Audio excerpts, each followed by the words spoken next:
क्या होता है जब दुनिया के सबसे बड़े बदलाव वो नहीं होते जिनकी हम उम्मीद करते हैं, बल्कि वो होते हैं जिन्हें हम कभी देख ही नहीं पाते। नसीम निकोलस तालिब की किताब the black swan, the impact of the highly improbable एक माइंड बेंडिंग और रिवॉल्यूशनरी किताब है जो हमें सिखाती है कि हम अनसर्टेनिटी को कितना गलत समझते हैं। ये किताब ब्लैक स्वान इवेंट्स पर फोकस करती है, वो घटनाएं जो रेयर, अनप्रिडिक्टेबल और जिनका इम्पैक्ट बहुत बड़ा होता है। तालिब इस किताब में मेन स्ट्रीम थिंकिंग और प्रिडिक्टिव मॉडल्स को चैलेंज करते हैं, ये साबित करते हुए कि हिस्ट्री और सोसाइटी के सबसे ज़रूरी और बड़े बदलाव वो नहीं हैं जिन्हें हम प्रिडिक्ट करते हैं, बल्कि वो हैं जो अचानक आते हैं और जिन्हें हम देखने में फेल हो जाते हैं। ये किताब फाइनेंशियल मार्केट से लेकर साइंटिफिक डिस्कवरीज तक हर जगह हमारी प्रिडिक्शन की सीमाओं को उजागर करती है।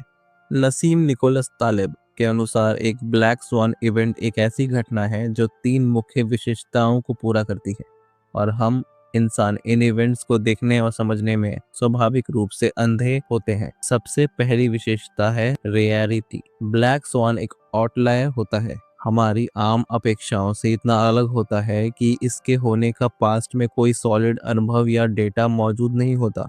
जब ये होता है तो हम आश्चर्यचकित रह जाते हैं, क्योंकि हमारे प्रिडिक्टिव मॉडल्स इसे संभव नहीं मानते थे। दूसरी विशेषता है एक्सट्रीम इम्पैक्ट। जब ब्लैक स्वान आता है तो इसका असर इतना विशाल और वास्ट होता है कि ये पूरे सिस्टम, समाज या ग्लोबल इकोनॉमी की दिशा को हमेशा के लिए बदल देता है।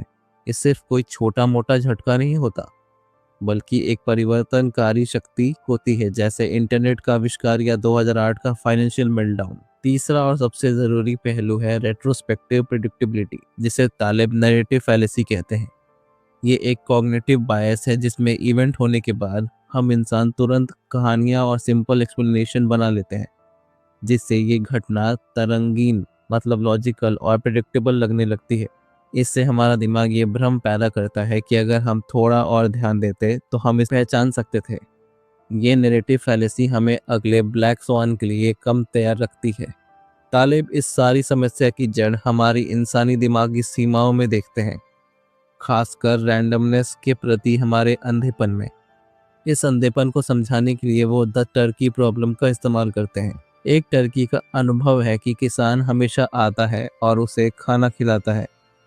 टर्की के पास 1000 दिनों का डेटा है जो उसके विश्वास को सपोर्ट करता है। लेकिन थैंक्स गिविंग डे से एक दिन पहले जब किसान उसे काटने आता है तो ये टर्की के लिए अल्टीमेट ब्लैक स्वान होता है। ये उदाहरण दर्शाता है कि इंडक्शन यानी लिमिटेड पास्ट ऑब्जर्वेशन के आधार पर फ्यूचर को प्रिडिक्ट करना एक्सट्रीमिस्टन जहां ब्लैक स्वान रहते हैं में इतना खतरनाक हो सकता है। हमारा विश्वास धीरे धीरे बनता है, लेकिन एक ही ब्लो से तुरंत टूट जाता है। हमें ये समझना होगा कि ब्लैक स्वान इवेंट की डिफिनेशन ऑब्जर्वर पर निर्भर करती है। बुचर के लिए उस दिन का आना प्रेडिक्टेबल था, पर टर्की के लिए नहीं।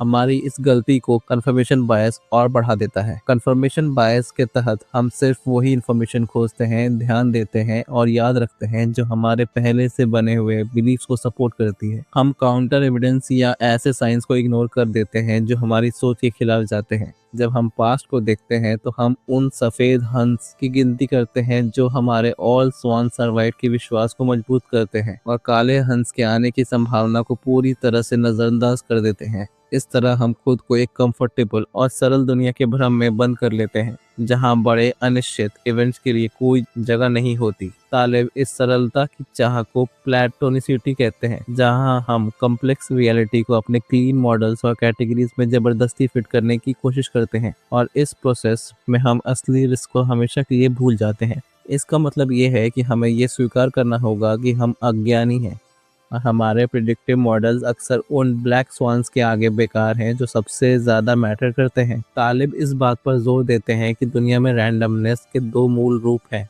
मिडियोक्रिस्टन और एक्सट्रीमिस्टन, और हमारी सबसे बड़ी गलती ये है कि हम इन दोनों के नियमों को एक दूसरे पे लगाते हैं। मिडियोक्रिस्टन वो माहौल है जहाँ साइज, एवरेज और कंसिस्टेंसी का राज होता है। इस रियल में एक्सट्रीम इवेंट्स या आउटलायर्स का पूरा सिस्टम के एवरेज पर बहुत कम या ना के बराबर असर होता है। उदाहरण के लिए इंसान की हाइट या वजन मीडियोक्रिस्टन के रूल्स फॉलो करते हैं। अगर हम दुनिया के सभी लोगों की एवरेज हाइट निकालें और उसमें दुनिया के सबसे लंबे व्यक्ति को भी शामिल कर दें, तो भी एवरेज को सब्सटेंशियल चेंज नहीं दे सकता। एवरेज हमेशा स्टेबल ही रहेगा। वीडियो क्रिस्टल की रैंडमनेस गॉसियन डिस्ट्रीब्यूशन या बेल कर्व को फॉलो करती है, जहां ज्यादातर ऑब्जर्वेशन एवरेज के आसपास घूमती है और एक्सट्रीम्स छोटे और दुर्लभ होते हैं। इसलिए यहाँ हम पिछले डेटा के आधार पर प्रिडिक्ट कर सकते हैं और एवरेजेस पर भरोसा कर सकते हैं, क्योंकि ब्लैक स्वान्स यहाँ जरूरी नहीं होते। लेकिन तालिब चेतावनी देते हैं कि आज की दुनिया का ज्यादातर हिस्सा एक्सट्रीमिस्टन के रूल फॉलो करते हैं। एक्सट्रीमिस्टन वो रियल्म है जहाँ ब्लैक स्वान्स पैदा होते हैं। यहाँ रैंडमनेस ऐसी होती है कि एक सिंगल ऑब्जर्वेशन या एक इवेंट पूरे सिस्टम के एवरेज को डोमिनेट कर सकता है और पूरा कैलकुलेशन बदल सकता है। इस माहौल में एवरेज और बेल कर्व बेकार हो जाते हैं। एक्सट्रीमिस्टन की रैंडमनेस अक्सर पावर लॉ या फैट टेल डिस्ट्रीब्यूशन को फॉलो करती है, जिसका मतलब है कि एक्सट्रीम इवेंट्स यानी ब्लैक स्वान्स के होते ही संभावना बेल कर्व की सोच से कहीं ज्यादा होती है। इस रियल्म के एग्जाम्पल्स में दौलत, किताबों की बिक्री, stock market returns, scientific discoveries और सोशल मीडिया पॉपुलैरिटी शामिल है। उदाहरण के लिए अगर हम 10,000 लोगों की एवरेज इनकम निकालें और उसमें एक सुपर रिच बिलियनर को शामिल कर दें, तो वो एक व्यक्ति उस एवरेज को पूरी तरह से हिला देगा। वो एक व्यक्ति बाकी सबकी इनकम से कहीं ज्यादा महत्व रखता है। इसी तरह कुछ सिलेक्ट साइंटिफिक डिस्कवरीज या एक सिंगल हिट मूवी का फाइनेंशियल इम्पैक्ट बाकी हजारों छोटे छोटे एफर्ट से बहुत बड़ा होता है। हमारी सबसे बड़ी इंटेलेक्चुअल गलती और वित्तीय जोखिम की जड़ ये है कि हम एक्सट्रीमिस्टन में मीडियोक्रिस्टन के टूल्स और सोच के इस्तेमाल करते हैं। हम फाइनेंशियल मॉडल्स बनाते हैं जो बेल कर्व पर आधारित होते हैं और ब्लैक स्वान जैसे मैसिव रेयर इवेंट्स को इम्पॉसिबल या नेग्लिजिबल प्रोबेबिलिटी का मानकर इग्नोर कर देते हैं। इसके नतीजे में जब वो ब्लैक स्वान आता है तो हम टर्की बन जाते हैं, क्योंकि हम प्रिडिक्टिव मॉडल्स पर भरोसा करते हैं जो रॉन्ग रियल्म्स के रूल्स फॉलो करते हैं। तालिब का मुख्य संदेश ये है कि हमें ये पहचानना होगा कि हम एक्सट्रीमिस्टन में जी रहे हैं और अपने रिस्क मैनेजमेंट और प्रिडिक्टिव मेथोडोलॉजीज को इस रियलिटी के अनुसार बदलना होगा। एक्सट्रीमिस्टन में जो हुआ नहीं वो ये साबित नहीं करता कि वो हो नहीं सकता। राइटर ये समझाते हैं कि हमारे दिमाग और प्रिडिक्टिव मॉडल्स में स्वाभाविक कमियां हैं, जिसके चलते हम ब्लैक स्वान्स को पहचान नहीं पाते। सबसे पहला पहलू है प्लेटोनिसिटी और नैरेटिव फैलेसी। प्लेटोनिसिटी वो टेंडेंसी है जिसके द्वारा हम कॉम्प्लेक्स और मेसी रियल वर्ल्ड रियलिटी को क्लीन और सिंपल कैटेगरीज में फिट करने की कोशिश करते हैं। हम मॉडल्स और मैप्स पर ज्यादा भरोसा करते हैं और जब असली दुनिया इन मॉडल से अलग होती है तो हम रियलिटी को नहीं बल्कि मॉडल को सही मानते हैं। इसी से जुड़ी है नैरेटिव फैलेसी, जहां हम इवेंट होने के बाद उसके लिए सिंपल कहानियां बना लेते हैं, जैसे क्रैश इसकी वजह से हुआ, जिससे हमें कंट्रोल और प्रिडिक्टेबिलिटी का भ्रम होता है। ये कहानियां हमें रैंडमनेस के असली रोल को भुला देती हैं। दूसरा बड़ा मसला है ल्यूडिक फैलेसी। ये वो गलती है जब हम रियल वर्ल्ड की खुली अनसर्टेनिटी को कसिनो गेम्स या डाइस रोल्स की बंद और डिफाइंड अनसर्टेनिटी से कंपेयर करते हैं। कसिनो में रूल्स और प्रोबेबिलिटी जानी हुई होती है, लेकिन रियल लाइफ एक्सट्रीमिस्टन में हमें ये पता नहीं होता कि कौन से रूल्स लागू हैं या और कितने अननोन फैक्टर्स आकर गेम को बदल सकते हैं।